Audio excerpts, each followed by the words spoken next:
Então, na sequência, o Jung faz uma fala aqui que eu vou citar que é bem importante para a gente, né? Conhecimento dependente do contexto que se desenvolve a se resolver problemas específicos do cotidiano, né?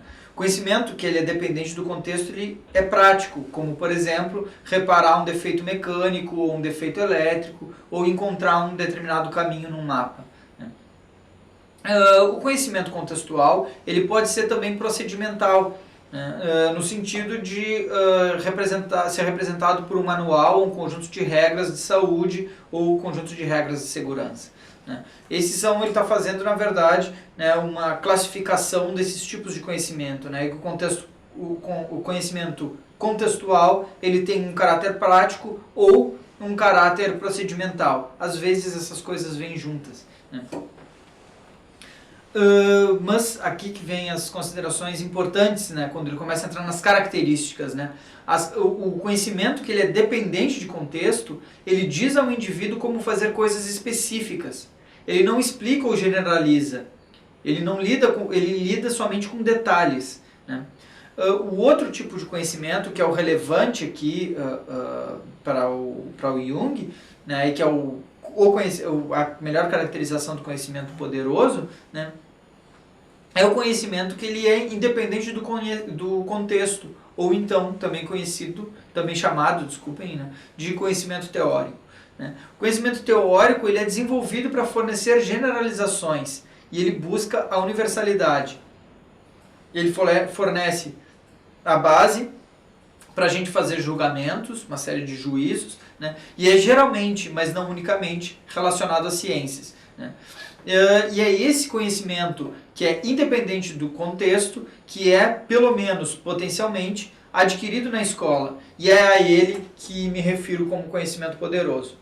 Então vejam bem, o que o Jung está nos falando aqui, em primeiro lugar, é que, olha, existe essa metáfora da escola como um espaço de transmissão do conhecimento, né? Bom, essa metáfora ela foi criticada por quem? Por uma sociologia da educação, que ele data que teria início na década de 70, né? E que hoje está bastante em voga nas faculdades de educação, e que diz respeito a essa crítica. A crítica de que, olha, que conhecimento é esse que está sendo transmitido, né? E essa crítica, o primeiro passo da crítica é esse, o segundo passo dessa crítica é apontar que, olha, esse conhecimento, na verdade, ele seria uma ideologia mascarada de conhecimento, né? Então, na verdade, seria o processo de escolarização, ele seria somente um processo ideológico de vigilância dos sujeitos, de doutrinação dos sujeitos e por aí vai, né? Não teria nada que conseguisse ultrapassar essa ideia de um plano de uma disputa de poder ou um plano ideológico, né? E o Jung, ele, ao ressignificar essa ideia de transmissão de conhecimento, ele vai exatamente dizer assim, olha, mas o tipo de conhecimento que a gente está se referindo aqui não esse processo de transmissão, ele não é como, sei lá, copiar-colar, sabe? Ele não é unicamente isso, ele envolve uma determinada atividade das duas partes, né? Tanto do professor quanto do estudante, né? Ele é uma via de mão dupla, por assim dizer. E ao ressignificar isso, ele diz assim, tá, e agora vamos responder aquela pergunta. Que tipo de conhecimento é esse? E o que ele vai ver assim, olha, existe uma tensão entre os teóricos da educação que vão dizer, olha, um professor, para entrar em sala de aula, ele precisa olhar para o contexto, ele precisa ensinar de acordo com o seu contexto social, com o contexto social dos alunos e por aí vai. E ele apresenta uma crítica a isso, dizendo que, olha, o contexto social ele é bastante importante. Ele é bastante importante, particularmente na construção do diálogo com os estudantes. Mas isso é muito pouco, né? Isso é muito pouco porque o conhecimento que permite com que a gente realize plenamente as nossas faculdades intelectuais é um conhecimento abstrato, né? Porque ele vai chamar de conhecimento poderoso. E é daí, né, que é como a gente viu, né, esse conhecimento que ele está relacionado a ampliar a nossa compreensão sobre o mundo, né, ou a mesmo captar determinadas verdades ou informações confiáveis que estão por aí, né. o Jung diz, mais uma citação, né? As escolas, né? Ou seja, ele fala assim, em geral, assim, as escolas, ou seja, todo mundo que está ali dentro, né? Devem perguntar, né? Pergunta, esse currículo é um meio para que os alunos possam adquirir conhecimento poderoso? Para crianças de lares desfavorecidos, a participação ativa na escola pode ser a única oportunidade de adquirirem conhecimento poderoso e serem capazes de caminhar, ao menos intelectualmente, para além de suas circunstâncias locais e particulares. Não há nenhuma utilidade para os alunos em se construir um currículo em torno da sua experiência, para que esse currículo possa ser validado e, como resultado, deixá-lo sempre na mesma condição. Então, a crítica que o Jung faz aqui a um currículo completamente voltado para o ensino local, em um certo sentido, né, é de que, olha, você começa a esvaziar do conteúdo propriamente interessante, né? Você começa a esvaziar de determinadas habilidades e competências, para utilizar um vocabulário contemporâneo, né, das discussões sobre o currículo, né? Você abre mão de ensinar determinadas habilidades e competências em detrimento de, sei lá, lidar melhor com um determinado contexto social. E com isso, que ele aponta aqui, é que o processo de ensino-aprendizagem se esvazia, né? Por quê? Porque essa experiência social, ela é praticamente reproduzida pelo professor, né? E aí os estudantes veem nisso como um reflexo, né? E então, bom, ninguém sai da mesma condição. E o ponto dele é exatamente forçar isso e dizer, olha, não, vamos prestar atenção um pouquinho aqui e vamos olhar, né, o que é, quando a gente fala em conhecimento, o que efetivamente a gente está falando, né? E a gente não está falando, quando a gente, né, está falando seriamente de conhecimento, né, que, enfim, fruto de pesquisa e tudo mais, ele não é esse conhecimento que ele é particular, né? Ele é um conhecimento generalizável. A gente já viu essa caracterização até no próprio texto do Costa, né? Mas, bom, o texto do Jung, então, eu acho ele bastante importante para nos colocar essa pulga atrás da orelha, né? Porque essa aula acaba sendo, né, no final das contas, uma grande discussão sobre valor, né? O valor da filosofia, o valor do conhecimento e o valor das escolas, né? E é exatamente como a gente consegue alinhar essas coisas, né? De certo modo, como nós vimos, né, há boas razões para a gente pensar na utilidade da filosofia como uma disciplina, sim, teórica, mas que ela serve a alguns propósitos práticos, né? Particularmente pelo seu caráter de aplicação, né? Talvez por isso, inclusive, muitas pessoas prefiram desenvolver na educação básica, né, no ensino médio, currículos mais voltados para a filosofia prática, porque eles são mais aplicados, né, do que currículos mais voltados à epistemologia ou teoria do conhecimento, né, porque eles são mais abstratos, né? Mas o fato é que, independente disso, né, esse conhecimento que a filosofia produz, ele é um conhecimento abstrato e é importante, quando a gente pensa em um currículo de filosofia nas escolas, que essa abstração ela se mantenha. Claro, não no mesmo nível que é como a gente vê nas universidades ou nas aulas de graduação e pós-graduação, né? Mas que o nível de abstração, que os estudantes consigam alcançar um nível de abstração maior. Uma das coisas que eu tinha comentado com vocês é que eu acho bastante importante a gente conseguir fazer essa transposição, né, desse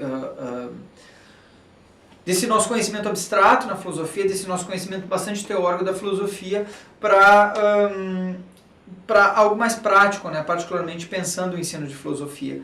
E eu vou trazer para vocês um plano de currículo que eu executei com turmas do primeiro ano do ensino médio, tá? Que eu chamei isso em outras apresentações de a filosofia pensando a escola, né? É um currículo que ele seria idealmente para estudantes do primeiro ano do ensino médio, e um currículo que deveria servir como uma introdução à filosofia e uma introdução à epistemologia, né? Para que eles tivessem contato com algumas questões sobre epistemologia.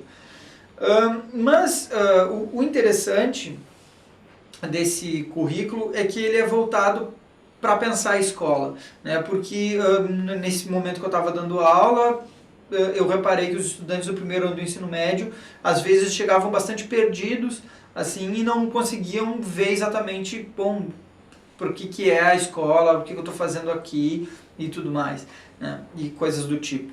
E eu pensei assim, olha, não existe coisa melhor para, né, dar vazão a essas perguntas bastante legítimas, né, ao invés de simplesmente dizer, tipo, não questiona, vai à aula, sabe? Bom, a gente poderia tratar isso na aula de filosofia, né? Eu tomei como guia para essa aula o livro Filosofia da Educação, do Leonardo Porto, né, mas como um guia muito geral, né? Vocês vão ver, é um livro bastante pequeno, e a partir dali eu tive ideia para dar o corpo para a disciplina. Daí. Então, eu tomei como ponto de partida esse livro do Leonardo Porto, Filosofia da Educação, e a partir dele ele serviu para montar um mapa, né? Montar um mapa do currículo, assim. Esse currículo ele é basicamente dividir ele em basicamente três grandes momentos, né? Que a escola funcionava por trimestre, então foi uma divisão natural, quase que natural, né? A primeira parte, assim, estava relacionada com uma ideia bem de introdução à filosofia, né? Bom, o que é o pensamento crítico e a atitude crítica, né? Boa parte dos livros de filosofia discutem sobre essa ideia da filosofia como da atitude crítica, desculpem, como relacionada com estranhamento e com a ideia de estranhamento e de desnaturalização, né? Então aqui, na verdade, o que eu levei em consideração é pensar o estranhamento como algo antagônico ao senso comum, né? E a desnaturalização como algo antagônico àquilo que é natural, assim, ou a ideia de aquilo que parece naturalizado, né? Mas na verdade não é, né? E o estranhamento é algo que, tipo, bom, crença consensual, mas na verdade pode ser uma crença falsa, né? E a gente vê isso, acho que o grande exemplo clássico da filosofia, né, que suporta essa ideia da filosofia como aliada ao estranhamento e à desnaturalização, é a alegoria da caverna de Platão, né? A ideia de o filósofo, né, ascender, né, ter acesso à verdade, né, e aí isso permite com que ele saia do senso comum daqueles sujeitos que estão na caverna, né, e que eles acham que uma série de coisas são naturais, mas na verdade elas não são, né, não foram sempre assim, não precisa ser sempre assim, né. E ainda nessa primeira parte, a gente começou a se envolver com análise de argumentos, né. A segunda parte ela já foi mais voltada para as ideias de ensino, educação e escola, né? Então, na medida em que os estudantes eles estavam equipados, né, dessa ideia da filosofia como pensamento crítico, né, e aptos a fazer análise de argumentos, né, a gente começou a aplicar essa ideia de criticidade a algumas diferentes concepções epistemológicas, né, e como essas concepções epistemológicas se relacionavam com concepções educacionais, né. Então, basicamente, a gente passou por três grandes escolas da filosofia, né, o racionalismo com Descartes, a gente leu alguns trechos do Descartes para ver essa importância da dúvida e a defesa do inatismo dele, né. O empirismo, alguns trechos do Locke, do qual a gente discutiu sobre a importância da metodologia, né, e ele faz essa crítica do inatismo. E o criticismo, né, ou filosofia transcendental de Kant, né, do qual ele propõe uma educação prática e reflexiva, né, como quase uma tentativa de unificar esse racionalismo e empirismo. E o legal é que, bom, os estudantes de posse dessas três correntes, assim, e vendo como essas correntes tinham consequências para formas de educar, né, a gente deu a gente trabalhou, fez um trabalho dividido por grupos, né, com algumas das diretrizes curriculares, né. Então, alguns estudantes pegaram os documentos relativos, alguns trechos, desculpem, né, dos documentos das áreas das ciências naturais, alguns documentos da área da matemática, alguns trechos da área das ciências humanas e alguns trechos dos documentos da área de linguagens e códigos, né? E aí então eles puderam ver, né, por que existem as disciplinas, né, e começar a compreender um pouco mais, assim, para alguns deles, inclusive, a ideia de uma educação física, assim, era algo tipo, sei lá, simplesmente jogar bola, assim, e aí eles começaram a ver, a partir do contato com esses documentos e com aquilo que a gente já tinha visto, né, bom, por que é importante uma educação física na escola, né, e uma série de outros conhecimentos, conseguir construir, assim, e dar um certo sentido para essa experiência que eles estavam tendo, né. E o terceiro momento, foi um momento mais político, por assim dizer, do qual a ideia seria analisar a relação entre concepções políticas e concepções educacionais, né? E aí, então, seguindo aqui de novo esse esqueleto do Leonardo Porto, né, ele faz uma distinção entre duas concepções político-educacionais, os reformistas e os aperfeiçoadores, né? A ideia dos reformistas seria a ideia de que a educação ela é capaz de mudar a sociedade, né? E os aperfeiçoadores diriam que a educação é um meio para harmonizar a sociedade, né? No campo dos reformistas, teriam três autores, do qual nós lemos alguns trechos deles. Um deles era o Platão, defendendo a ideia de que é necessário reformar a educação e o conhecimento para que haja uma mudança na organização do Estado, né? Daí aquela ideia clássica dele do rei filósofo, né? Daquela distinção que ele faz na República, né? Com Rousseau, a gente tem essa crítica da sociedade individualista e a ideia de uma reforma estatal, né? Então, a educação ela serve para fazer essa crítica ao individualismo e quando a gente critica o individualismo, então a gente vê que a gente precisa de um Estado que precisa ser reformado, né? E o Theodor Adorno com essa retomada da crítica social para o conhecimento, né? Tem uns trechos dele da importância, né, que ele fala assim, que a experiência nazista não se repita, né? Então ele tem bem esse ponto da crítica social, né? Daí, por outro lado, né, o segundo conjunto que é de filósofos que a gente viu, que seriam os aperfeiçoadores, né, dos quais eles defendem a educação como um meio para harmonizar a sociedade. Aí a gente viu trechos de dois filósofos. Um deles era o Aristóteles, defendendo que o indivíduo, através da educação, ela teria a função, né, de adequar o indivíduo para o bem viver, né? Então é exatamente esse modo de vida, né? A educação ela é quase como uma educação para um modo de vida. E o Dewey, o filósofo de língua inglesa, que ele vai falar que a educação ela precisa estar em função, né, da democracia. O Dewey foi um grande defensor da democracia e da ideia de que é a partir do conhecimento que a gente consegue fundamentar a ideia e os ideais de democracia, né? Ele se baseia na discussão liberal, né, sobre o liberalismo clássico, né, e a ideia particularmente do John Stuart Mill de que a argumentação e a discussão elas são fatores fundamentais na construção de uma sociedade, né? E aí o Dewey ele vai ver assim, olha, se a argumentação ela é muito importante, os indivíduos eles não nascem sabendo argumentar, não nascem sabendo discutir, não nascem sabendo ouvir o outro, né? Então essa série de habilidades e competências para conseguir ter uma discussão útil, né? Uma discussão sadia, como a gente muitas vezes diz, né? O Dewey diz assim, não, a educação ela precisa estar a serviço disso para que a gente consiga ter uma sociedade democrática, assim. Então essa ideia desse currículo eu trouxe aqui para a gente conseguir ter uma ideia assim, de que, olha, claro, existe um pensamento que ele é bastante abstrato dentro da filosofia, né? Daí, mas, bom, se se a gente para e olha para um determinado contexto, né, vê determinadas demandas que os estudantes fazem, ouve esse contexto, né, e aí então, como o Jung fala, né, bom, a gente consegue fazer um balanço, né, entre esse contexto e entre esse conhecimento poderoso, né.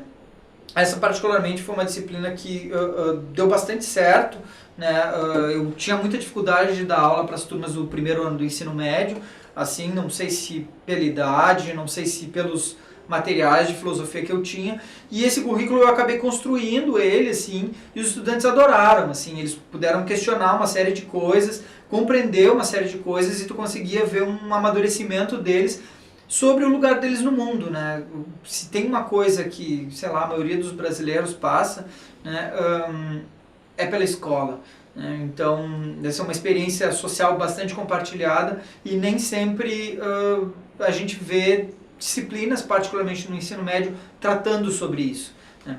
Então eu acho que isso acaba sendo um pouco uma certa ilustração bastante prática que eu trago aqui para vocês, para a gente ver assim, olha, bom, a filosofia ela tem um valor, o conhecimento tem um valor, né? Esse conhecimento abstrato ele é bastante importante e é o nosso dever como professores, né, fazer a transmissão desse procedimento, assim, desse tipo de conhecimento.